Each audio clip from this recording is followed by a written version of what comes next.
Hello, আসসালামু আলাইকুম। ওয়ালাইকুম আসসালাম। কে মেয়েটা? হ্যাঁ, স্যার আমি বলতেছি। ও আচ্ছা আচ্ছা, ভালো আছো তুমি? ভালো আছি। বলতেছিলাম স্যার যে এবার যে এসএসসি পরীক্ষার হুম। পরীক্ষার আগে ওই প্রশ্নপত্রটা আমাকে দিলেন না। না না, ওই তোমাকে যেগুলো আমি দাদা দিচ্ছি বইতে। না না, এটা বলতেছি না, বলছি বোর্ড পরীক্ষা দিতে যাবো না। হুম হুম। তো আমাকে তো পরীক্ষার আগে আমাকে প্রশ্ন দেন না। হ্যাঁ, আমি আগে থেকে এগুলো শিখে লিখে আসতে পারি মতন। বুঝি না। বলতেছি পরীক্ষার আগে আমাকে প্রশ্ন দিয়ে দেন না, আমি ওটা শিখে হুম। আগে থেকে শিখে রাখি, পরীক্ষার সময় সবগুলো অ্যান্সার করে আসি। তো এখন তো আমাকে তো প্রশ্ন এবার দেন না এখানে, তো আমি কিভাবে করবো আবার বোর্ড না না, পরীক্ষা? ওটা তো আমাদের স্কুলের পরীক্ষা ছিল, সেজন্য তোমাকে আমি প্রশ্ন আগে দিলাম, ঠিক আছে। কিন্তু এখন এটা তো এসএসসি বোর্ড পরীক্ষা, এখানে তো প্রশ্ন আমাদের কাছে থাকে না। তাহলে তোমাকে পড়েই যেতে হবে, বুঝছো মেয়েটা? হ্যাঁ স্যার। তোমাকে পড়েই যেতে হবে, বুঝছো? তো এখন কিভাবে করবো স্যার? হুম। তো এখানে যেগুলো টাকা দিচ্ছেন ওগুলো করবো? হ্যাঁ হ্যাঁ, যেগুলো দাগাই দিচ্ছি আমি সেগুলো পড়তে থাকো। আর প্রশ্নগুলো আহ, একটু বুঝে পড়ার চেষ্টা করিও, ঠিক আছে। যাতে প্রশ্নগুলো যদি পরীক্ষাতে ঘোরায় দেয়, তারপরেও যাতে লিখতে পারো, সেটা একটা বিষয়, বুঝছো। এটা একটু মাথায় তাহলে রাখিও। স্যার আমার কথা শুনুন, বলতেছি পরীক্ষার সময় তো আমাদের সঙ্গে যাচ্ছেন তাই না? পরীক্ষার সময় তো তোমার সঙ্গে দেখা হবে, তোমাদের বাসায় দেখা যাব। হোক, বলতেছি ওই বোর্ড পরীক্ষা দিতে যাবো না, ওখানে যাবেন না? হ্যাঁ হ্যাঁ, যাবো তো। যাইলে আমি যদি কিছু না পারি আমাকে বলে দিন। আচ্ছা, দেখা যাক। আগে আমি যেগুলো তোমাকে দাগাই দিচ্ছি সেগুলো পড়তে থাকো। আশা করা যায় ওই দাগানোর ভেতর থেকে চলে আসবে প্রশ্ন, ঠিক আছে। আচ্ছা ঠিক আছে। তা স্যার আপনি কি আমার কথা মনে রাখছেন নাকি ভুলে গেছেন? কোন কথা? তোমার প্রেমের কথা? হ্যাঁ। ঠিক আছে তো, তোমাকে আমি ভালোবাসি, ঠিক আছে। এখন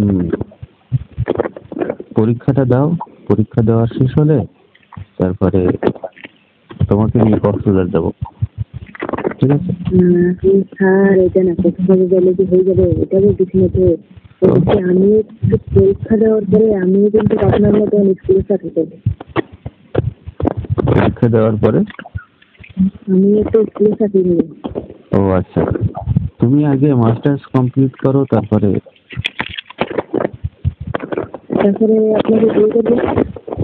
আমাকে বিয়ে করবা। হুম। হুম, বিয়ে করবা, সমস্যা কি? তাহলে এটা হবে না, সকাল সকাল দিনে দিনে উঠবো, রান্না করবো, হুম, হবে হবে। খাওয়া দাওয়া, তুমি তোমার স্কুলে চলে যাবা, আমি আমার স্কুলে চলে যাবো। হুম, ঠিক আছে, সব হবে, সমস্যা নেই। ঠিক সমস্যা আছে নেই। না আইডিয়া? আইডিয়া ঠিক আছে, সমস্যা নেই। তাহলে স্যার এরকম কোনো ছুটি আছে যে মানে বলতে এটা আর কি, যে যে স্বামী স্ত্রী দিনে দিনে স্কুলে চাকরি করে? হ্যাঁ হ্যাঁ, আছে, অ্যাভেলেবেল আছে। এখন আপনার কি এগুলো পছন্দ নাকি পছন্দ না? না না, পছন্দ ঠিক আছে, পছন্দ আছে, সমস্যা নেই। শোনো, তুমি আগে মন দিয়ে পড়ালেখা করো। তুমি এখন এই আমার এগুলো আমাকে ভালোবাসো হ্যান ত্যান ইত্যাদি এগুলো পাওয়ার সময় নেই, ঠিক আছে। এখন মন দিয়ে বই পড়ো। সামনে তো পরীক্ষা, পরীক্ষা দাও, আর পরীক্ষার পরে তোমাকে নিয়ে আমি কক্সবাজার যাবো, 2 দিন থাকবো, ঠিক আছে। আচ্ছা ঠিক আছে, ইত্যাদি ইত্যাদি এগুলো ভাববো না। তাহলে ইত্যাদি ইত্যাদি আমি মজার মজার কোনো খাবারও খাবো না, সব কিছু ভুলে থাকবো, ভুলে থাকবো ঠিক আছে? আচ্ছা আচ্ছা, সবকিছু বলে থাকো। পরীক্ষাটা দাও কোনো রকম, আবার রাত 1টা বাজে যেন আবার ফোন করো না যে স্যার আমার ঘুম আমি আসতেছে তো না। রাত আমি 1টা বাজে বলতেছি যে বলিও না যে আমার ঘুম আসছে না স্যার। আমি তো বলতেছি যে আমি খাবারও খাবো না, বন্ধ করে দেবো। পরীক্ষা দেবো না, হুম। এই জন্য খাবারও খাবো না। কেন খাবার খাবো না কেন? খাবার না খাইলে তো তুমি পরীক্ষায় দিতে পারবে না। তো বলতেছেন যে ইত্যাদি আমাকে নিয়ে এটা পাবে না ওটা পাবে না, আবার জন্য একটা বাজে ফোন দিয়ে না। শোনো, তুমি হচ্ছে আমার স্টুডেন্ট, ঠিক আছে? এখন আমি যদি একজন টিচার হয়ে তোমাকে ভালোবাসি, ঠিক আছে, তাহলে সবাই যদি জানাজানি হয় তাহলে একটা কেলেঙ্কারি হয়ে যাবে, ঠিক আছে? তো তুমি পরীক্ষাটা ভালো করে দাও, তারপরে তুমি আমাকে ভালোবাসো তো ঠিক আছে, আমি তোমাকে ভালোবাসি, তোমাকে নিয়ে পরীক্ষার পরে 2 দিন কক্সবাজার থেকে আসবো, ঠিক আছে? তারপরে তারপরে বাকিটা কথা হবে, ঠিক আছে?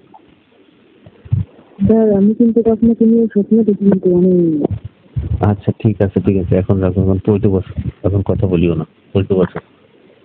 স্যার আমার সাথে রাখেন তখন।